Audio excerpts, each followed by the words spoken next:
आपण मानंकु समस्तंकु आम चैनल को बहुत बहुत स्वागत। तो आसतु आज मु आपण मानक सहित सिंबर एक दही खटा रेसिपी शेयर करी।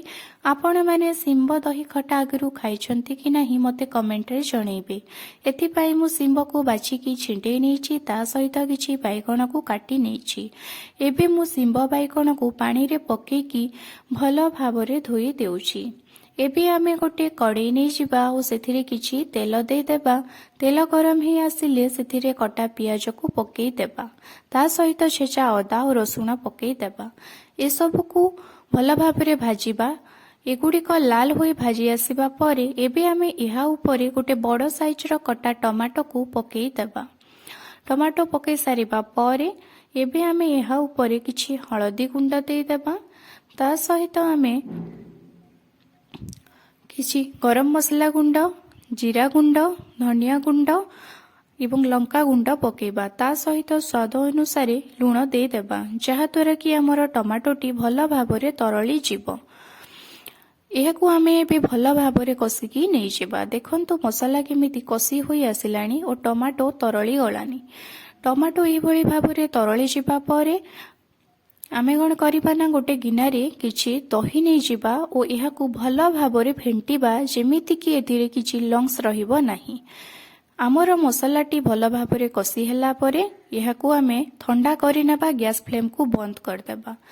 मसला कसाटी ठंडा होई गला परे ता ऊपरे दही पकेई देबा। दही को एबे आमे मसला रे भल भाबरे गोळेई नेबा। मसला गरम थिबा बेले आपण आदौ एथिरे दही पकांतु नाही, नहेले एहा छिंडी जिवो। मसला ठंडा थिबा बेले आपण एथिरे दही पकेबे ओ एहाकू मसला रे भल भाबरे गोळेकी नै जिवे। किछि समय गोळेबा परे आपण गैस रो फ्लेम को ऑन करंतु ओ मसला को कसी चलंतु। मसला को जेप दही रे भल भाबरे आपण कसीबे। मसला कसी होई गला परे आपण ता ऊपरे सिंब ओ बैगण को पकेई देबे।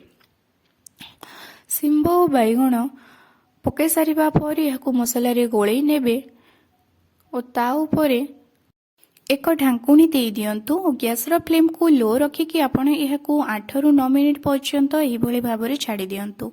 8 मिनिट गला परे आपण ढांकुणी खोलिकी देखिबे आपणकर सिंब बैगण सिझी जाइथिबो। एबे आपण एहा ऊपरे किछि भृसंग पत्र पके दियंतु और आपणक आवश्यक अनुसार एथिरे पानी दे दियंतु। पानी और मसला को एबे भल भाबरे कोळेकी नै जायंतु और एहाकू फुटिबा पर्यंत अपेक्षा करंतु। जेतेबेले आपणकर दही पानीटी फुटी आसिबो आपण संगे संगे गैस रो फ्लेम को बंद करी दियंतु। हे गला आपणकर सिंब दही खटा। एही प्रणालीटी बहुत सहज। आपण घरे एहाकू निश्चित थरे ट्राई करंतु। एहाकू आपण भात रुटी सहित खाई पारिबे। देखिबे बहुत टेस्टी लागिबो एवं बिना कोनोसी तरकारी रे आपणकर भात पेट को पळेई जिवो। एहा आपण निश्चित घरे ट्राई करंतु, कमेंट रे जणांतु एहा किबळी लागुछि।